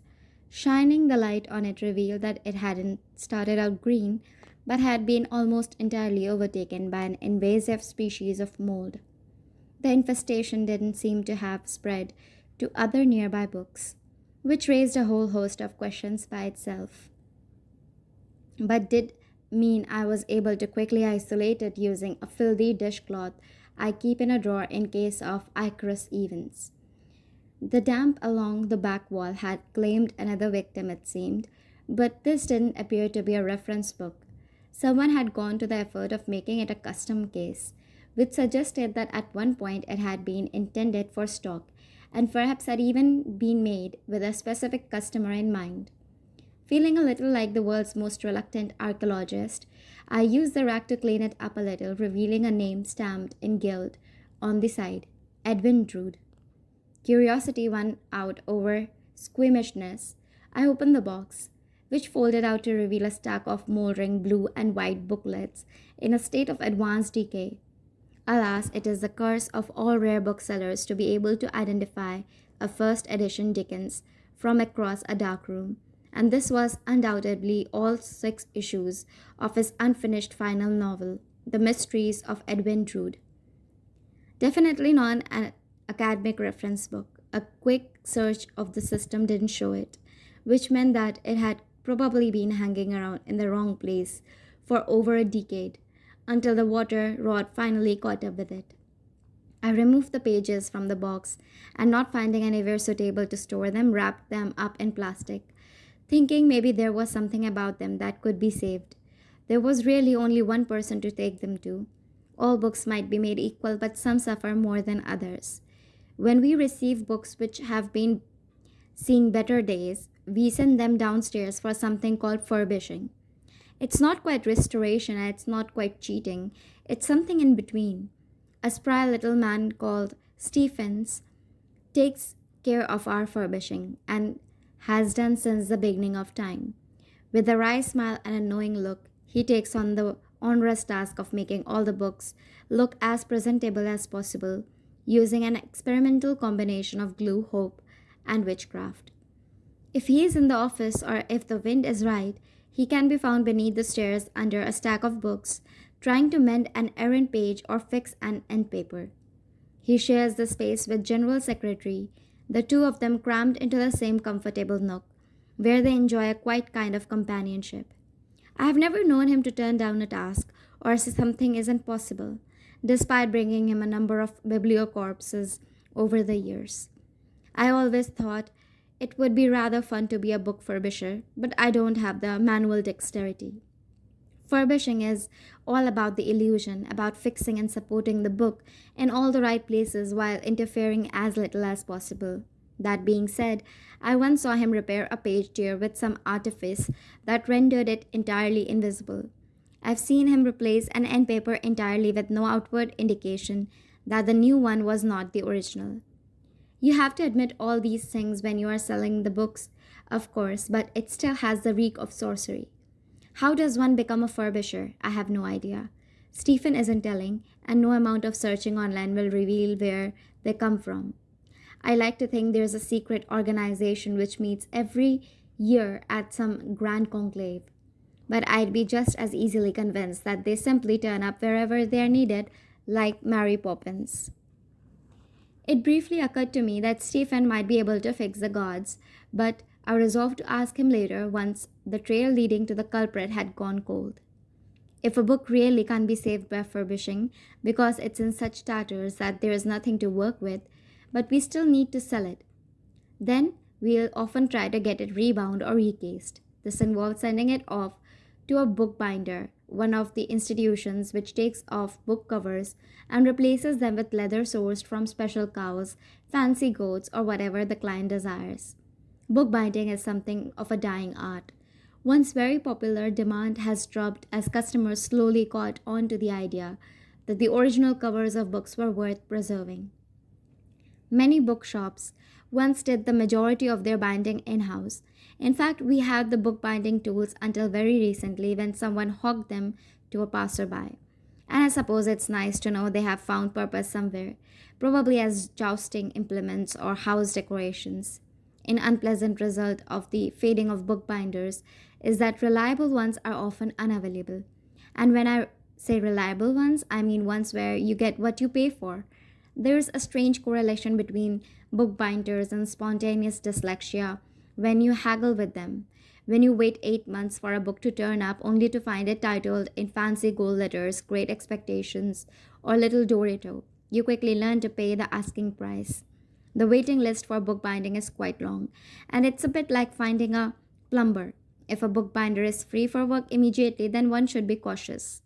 In very rare cases, the competition for a decent bookbinder reaches fever pitch. I recall a little while back there being an elderly bookbinder who worked well into his 90s. Naturally, as he aged, his availability for good work decreased, and demand began to ramp up as people figured out he was soon to shuffle off his mortal coil and pass into whatever realm bookbinders inhabit when they die. A field full of celestial cows they are required to apologize to, perhaps. Anyway, people began to treat the poor old man like a capture the flag mission, and I'm fairly sure I heard someone moving in with him to secure his attentions. Mercifully, he is dead now, so his suffering is over. But I've always considered this some kind of Aesopian warning about never being too good at your job in case you're abducted at the age of 90 and forced to craft books in some ravenous bookseller's dungeon. Alas, as you might expect, bookbinding is expensive. Very few books are worth enough to merit it, particularly ones damaged enough that you'd need them rebound in the first place. If a book can't be furbished and it's not worth enough to rebind, then that book is in trouble. If such a book ends up in our possession, we sometimes take it down to the prints department and see if they'd like to break it up into illustrations. We have had some success with this in the past. After all, better to save part of something than none of it, and we can often surgically remove the noteworthy art in a way that preserves it. It's important we do this because the next step is no one likes to talk about. There comes a point where a book isn't worth anything and you can't save it. You need to throw it away or recycle it or keep it for your own amusement.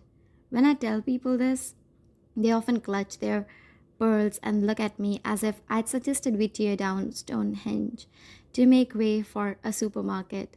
But the reality of the matter is that a rare book industry survives only because most old books are not worth any money. The nature of our trade is such that the vast majority of antiquarian books aren't worth keeping from a purely financial standpoint. So, to make any headway in the book trade, you develop a hard skin early and learn not to listen to the plaintive cries of books as you box them up and donate them to secondhand or charity shops. 10. Ballerinas and ball gowns. I'm not sure who recommended Mr. Willoughby to us, but the call came at an inconvenient moment. I was attempting to help the cryptic called Ancient out of the shop, and she was talking an exceptionally long time to cross the threshold, with her walking frame getting stuck at odd angles on every attempt. Whenever I was distracted by another customer, she would somehow disentangle herself from the door and dodder off in another direction, complaining that no one would help her leave. This process had been repeating itself for over half an hour when the phone began to screech in the background. Usually, if I am doing something else, I'll just leave it and trust that the answer phone is working or that the call will ring out. This time it kept ringing over and over until I became so irritated that I abandoned the ancient in a corner where I could keep an eye on her and stalked over to my desk in a full mood. The thing about answering a phone in a bookshop is that if you make the mistake of greeting anyone with anything less than breezy neutrality, the person on the other end invariably decides to make you pay for it. If you work at a bookshop long enough, you have to own that neutral tone and be ready to adopt it at a moment's notice. Chris is able to press into a service perfect model of politeness even when he is doing three tasks at once. And James had memorized a list of quicksilver platitudes so practiced that for a while you really did believe that whoever he was speaking to was an old friend of his. Alas, I seem to possess a default tone of voice that invites confrontation, so I get dragged through the ringer more often than most. Good morning, an elderly voice jabbed down the line, though evidence so far suggested it was nothing of the sort. Could I speak to someone about my books? This is what people say when they are about to launch into a very long explanation. So I sat down to watch the ancient ram her walking frame vindictively into a bookshelf. He began to talk, and there was no escaping it because he wanted to give me the story of his life, and I don't think he took a single breath for 5 minutes. There is no way to listen to someone's entire life story without being just a little won over, and soon I was taking down the details of Mr. Willoughby, promising I would help with crossed fingers.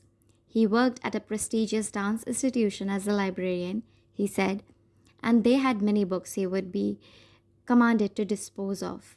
Thinking myself very clever, I passed the buck up the chain. Andrew was experienced in books related to the performing arts, and I informed him that a Mr. Willowy would be by to speak to him about his books. The maneuver bought me almost no time at all, because Mr. Willoughby was incredibly sprightly for his age. Knowing with a pang of guilt that I had caused this, I dodged the encounter by finding something that looked busy on another floor. When enough time had passed that I figured the dust had settled, I emerged only to find Andrew had kindly arranged for us both to see Mr. Willoughby again, this time in the belly of the beast. The appointment had been scheduled for the early morning, which I suppose served me right. The first clue that the entire enterprise was doomed should have been the building itself, a monstrous glass horror crouching hungrily as if it might reach down and snatch up a pedestrian at any moment. No rare book specialist in their right mind would voluntarily keep a library of rare material in a building made primarily from gigantic sheet of glass. The heat on summer days alone would risk turning the entire collection to twisted, smoldering rags. When I arrived, I was stalked by a porter in a very expensive looking suit. He allowed me through only reluctantly, correctly deducing that I was about as far from a dancer as it was possible to be without being wheeled through the doors inside an iron lung. I bolstered my credentials as a bookseller by tripping over the doorstep on the way in. I was late, of course, and I scurried through the halls trying not to feel intimidated by the walls lined with pictures of elegant people trapped in moments of extreme contortion. You almost felt like their hips were following you as you moved around the room, All of those people were far too busy looking spectacular ever to haunt somewhere as crooked as a rare bookshop. When I finally found Andrea and Mr. Willoughby, my tardiness had given our host a chance to initiate the most dreaded of performances, the backstory, which I had to listen to for a second time. When he was ready, we ascended inside a glass lift, a grand statement piece that seemed to exist with the sole purpose of elevating weary travelers about 10 feet off the ground. The library nestled in the heart of the building, and Mr. Willoughby lured us inside with repeated coaxing. It consisted of a single large room festooned with the kind of heavy duty shelving you expect in a warehouse. Each shelf was meticulously labeled, partitioned, and ordered in a way that softened my heart just a little bit. Framed posters littered the floor. As he talked, Andrea and I walked about to get a sense of the room. When appraising a library, it's important to do a turn about the place, quietly assess it for notable rarities, and establish whether, say in the event of a horde of books on exorcism, you need to immediately flee the premises. The problem presented itself almost instantly, accompanied by a running commentary from the excited Mr. Willoughby that also constituted something of a confession. I volunteered for this, he gushed, explaining that no one else had ever really shown any interest in a dance library. It was much smaller when I started, he continued, regarding us with how he had pulled it together piece by piece over many years. Left to his own devices and with no budget whatsoever, he had discreetly collected anything that caught his fancy, straying far and wide from the original brief in the process. Then he unveiled a series of ballerina dresses, each posed in a lifelike position on a mannequin, which he reminded us were not for sale, but which he wanted to talk about anyway. Each of them had belonged to a famous dead dancer, I heard as I poked about for rarities. I tried not to catch Andrew's eyes as we wandered up and down the stacks, because I already knew what we would find when we looked the books up. The vast majority of them were modern celebrity biographies, reviews of forgotten plays or damaged goods. There wasn't likely any money to be made here at all, at least not enough to justify the time it would take to catalogue them all. I patiently waited for Andrew to break the bad news to Mr. Willoughby, who was grumbling about how he had been asked to downsize the library and accusing his colleagues of Philistinism. Then Mr. Willoughby pulled out a set of binders in which he had patiently and painstakingly made a note of exactly how many books were on each shelf, what they were about, what order they were in. To save us time, he said, but the expression on his face told another story entirely. We lost the battle in that moment, truthfully, because Mr. Willoughby loved those books. It didn't really matter to him that they weren't worth a single penny. It didn't matter if they were moth eaten or ragged. He had slowly and surely put the library together himself, and it mattered to him. He could not bear the idea of this collection being shoved into recycling, which would probably have been the only reasonable thing to do. It took me an entire day to pack away all Mr. Willoughby's books. The contents of those carefully organized, meticulously listed sleeves and shelves were gathered up and collected in a huge van at inordinate expense and driven across town to the other cellars, where they remain to this day. 11. Proper apprentice training. It's 5:30, and one of our customers is desperately trying to teach me long division to no effect. I'd made the mistake of mentioning in passing that I wasn't very good at maths by the way of small talk. She had taken it as some kind of personal challenge, motivated no doubt by kindness, but quickly descending into a parlous sort of despair. As I looked blankly at the sheet of numbers the professor had scribed and scribbled down in a last-ditch attempt to knock some sense into me. The closest person who might save me is Chris, who manages the natural history department, and I think sometimes gets tired of being the smartest person in the room. Of all my colleagues, I think Chris has maybe the most interesting list of clients and most frequently finds the most expensive books to offer them. I think he has to keep that big brain of his busy somehow. And the only way to do is to keep as many large plates spinning as possible. Geometry, microscopes, evolutionary sciences. The worst part of it is that He created the whole department himself purely because he found an interest in it. I enjoy his company greatly, as he is never without something exciting to show you.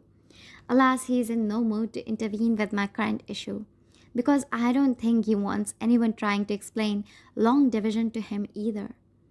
The customer had made what must have been a considerable effort to visit the shop on one of her overseas visits, and I'm failing her in a fashion she finds quite extraordinary. The good news is that this was not the only contribution the bookshop made to my education. Never flush with cash, Andrew had hit upon a cunning scheme in the raising of the latest Southern's employee and had enrolled me in the government sponsored apprenticeship scheme. This would pay some of my wages as long as Southrons could prove they were teaching me a trade. It did not occur to Andrew, I think, that the definition of apprentice has changed since 1761 and that the scheme was largely intended for plumbers, electricians, hairdressers, and other people who serve some practical function in society. Nevertheless, by the time I had been provided with my tiny desk and a selection of incorrect name badges reading Mike, Peter, and John, it was too late in the process to go back. Shortly after I began work, a well meaning government funded center for proper apprentice training began to call the shop asking after me. At first, I think everyone thought it was a hoax, and duty paid no regard to it, thinking the whole thing might go away if it was ignored long enough. This was not to last. Eventually, presumably puzzled by the tortured beeping they heard on the phone whenever they tried to call, other arrangements were made. And so it was that Kylie entered the bookshop, possessed of a bundle of binders, a takeaway coffee, a laptop bag, and far too much confidence in the system. She did what everyone does when they enter Southrons for the first time, which is freeze and wonder at the deathly silence, before eventually adjusting to the lighting and striking out in search of humans. Introductions were made, and in the absence of anywhere to talk, Kylie and I retreated down to the shadowy nooks of the catalog room, a place for secret meetings if ever there was one. The meeting did not start well, mostly because James interceded to remove Kylie's coffee, citing it as an unacceptable risk, and handling it as if it were an unstoppable isotope. Once the thread had been removed, we were granted privacy amid the endless stacks of books shoved out of sight and mind. Attempts to get her laptop plugged in resulted in a quest for a plug socket. One was eventually found in a hidden floor compartment under the table, in the process of reaching which I knocked open a case, stumbling into a huge metal death mask of Wagner which chimed with an ironic lingering chord before I could stuff it back inside and slam the door shut. By this point, Kylie was looking at me as if she were trapped in some kind of fever dream. She had the decency not to pinch herself or run screaming for the door. But I had the distinct impression this was not what she had signed up for. Arming herself with her files, she pulled out the paperwork we needed to go through in order to complete the apprenticeship. She began to work methodically through her list. Questions about computers and tills were met with a shake of the head or simply, "We don't have that." Attempts to explain book cataloging to her were met with a justifiably blank expression. She almost broke into pieces when I tried to explain that I didn't actually know where the rubbish disappeared to in the evening, so I couldn't be expected to help out with that. Finally, we reached the end of the questions. Had I, she asked with a weary sigh, been shown how to handle customers? She looked so hopeful that there might be a positive response to this that even as images flashed through my mind of fending off the spindle man with a broom, I couldn't bear to disappoint her. Yes, I assured her. Customers, no problem. Clutching on to this with renewed desperate zeal, she seemed to rally. Could I show her? Returning to the shop floor, it was explained to Andrew that Kylie needed to sit back and watch how I handled customers. Finding a stool to perch on, she retreated into the back of the shop, got out a clipboard, and we waited for a customer to walk through the door.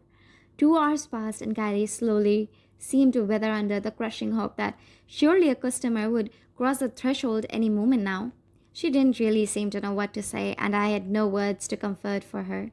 Fortunately for myself and for Kylie, Andrew wrote her a very long paragraph or two explaining that everything was fine.